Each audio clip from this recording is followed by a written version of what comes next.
Bismillahirrahmanirrahim. Pakistan has come as a front runner in energy transition, especially the rooftop solars. And amazing thing is that it is out of the pocket investment by the households. I understand, as a Pakistani, I understand the reason was very high tariffs, and the public was convinced that government is very worried on that as well.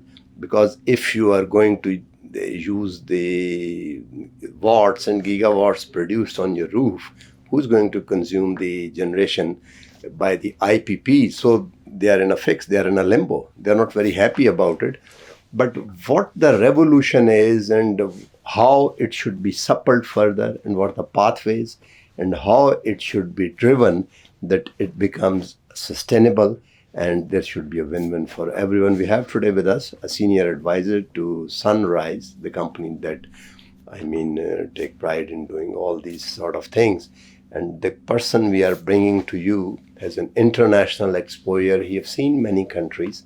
And before this interview, I was talking to him, and he was amazed because he thought that this revolution is bottom up and it should be sustainable. Denny Kennedy, very warm welcome. Thank you so much. Say something on that and we'll rumble on the further discussion on that. You've really described well, I think, this amazing phenomenon that Pakistan is leading, which is this global adoption of rooftop solar panels for providing electricity at low cost to consumers. But nowhere in the world has it happened as fast and as big as it has just in the last couple of years here in Pakistan. So it's just great to see it and to see this sort of bottoms up phenomenon. You know, the people in the market selling the PV panels, the kind of fun marketing strategies they use on TikTok, the structures, you know, even just driving around Islamabad today, I noticed all the unique ways in which the PV is mounted and bus shelters that are made out of it with roofs and all this sort of stuff. It's a very innovative, creative space that is taking advantage of this technology and completely changing the economy of the country. And it's a big climate solution, and it can be what you described as, you know, like a truly sustainable development initiative ultimately if it's done right. Yeah, so you think that the public is more intelligent and innovative than the government? I think that the grassroots have shown that if you sort of crowdsource the wisdom, they might just show the path and find the way, you know. It should not be the top down, it should bottom. So that is the point where I was coming, because if it is happening at the grassroots level, then the policy makers, where would they go? So, at some point in time, they'll come on the collision course. Do you think so? Yeah, there's a risk that the disruption is so quick and dramatic that the old infrastructure... The creative destruction. Yeah, that's right. That's what it is. But in a process of creative destruction, you know, you want to take advantage of the innovation, but you also have to take care of the communities and the incumbent system that is displaced by the insurgent system. And that is what's at risk. But I'm not sure that, you know, it's the problem of the people of Pakistan that there's some gas guy that signed a contract 15 years ago and isn't getting his money back. You know, it's not on the people to pay for all that. I understand the government feels squeezed and the IMF has got positions and so forth. But, you know, at the end of the day, people want low-cost, clean energy, and they're getting it by their own hand through this fantastic technology partnership with China largely. And you don't want to stand in the way of that. You want to facilitate that. And nobody can, even no sanctions apply on that. Nobody can object because every year they go to the COP and commit that we are here for that. And that's what I think the Pakistan government should be so proud of, is how, you know, at COP28, the world committed to triple renewable adoption in December in Dubai, if you remember, 2023. And by the middle of 2024, Pakistan had sort of achieved the goal 6 months later, whereas every other country has got a 6-year plan to achieve that. Really railing behind. Yeah. But I think the prime reason is that their existing policy was well suppled and that was delivering it all. Here, the existing policy was flawed and it was not delivering that it should have been. The energy cost was very expensive. The demand was demand had plummeted because of the low economic growth and all that. So instead of selling more electricity and making the money, they were increasing the tariff all the time. So the public was fed up and was you just stay away. We are going to find a solution that you'll regret later on. So that is happening. What do you think?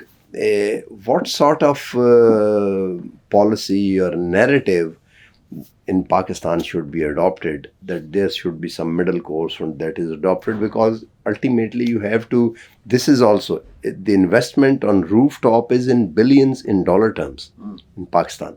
It's a huge investment by all account. Yeah. So, I mean, the total Chinese investment in CPEC was $26 billion. And if it is close to 1 or 2, I mean 6, 7, 8 or 9 billion, it's huge. So it should not be destroyed. What sort of a narrative or policy narrative do you think that should churn up? The policy narrative of keeping the solar rush rolling and making it safe to continue, to see solar as a friend. And it can be a friend of the grid. There's this sort of technology worry that the grid is going to collapse, is often language that's used. But I've seen this in California, where I live, or Australia, where I come from, which has a very high penetration of rooftop solar also. And there's always this sort of panic and screaming, oh, the sky's going to fall, the grid's going to fail, when you get to 10 or 20 or 30% of the electricity supplied on the network from distributed resources. But then it doesn't. We work out how to manage it. There's tools, there's technologies, there's digitalization and things. And that's where I think Pakistan has to go. They have to lean into these grid planning technologies and strategies. They need policies for supporting flexible electricity market mechanisms. They need bidirectional power plans and a bunch of things that we can, work to achieve as a policy and market setting structure. And then we can absorb more and more rooftop solar. Right. Last, before coming to end of that, what do you think is the most, what is the biggest challenge and what is the sort of a nugget? What is the caveat and what is the nugget? The challenge is, how do you manage this at the speed and scale that it's happening? It's not nothing, but we can do that and have the resources. And the nugget is, there's a huge opportunity waiting for Pakistan on the other side of this. Higher productivity, particularly for households and small and medium enterprises.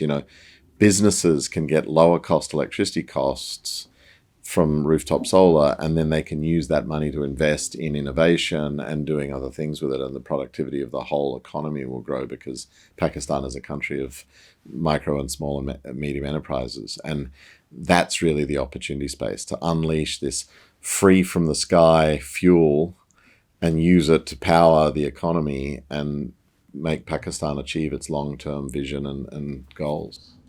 Thank you very much for coming on this program, and looking forward for more interaction. And one thing, there are two things. One is that if you crowdsource to the public never disappoints you. And we have heard in elections and all on the democracy debate that the public opinion is always right. So the decision the public has taken seems to be that it's right, although that involves creative destruction of already infrastructure which has gone stale by all accounts. But nevertheless, policymakers can take care of that. But up till now, one thing is that's a good omen for Pakistan, at least for the energy transition, where Pakistan has become the front runner. With this, we come to the end of the program. Bye for now.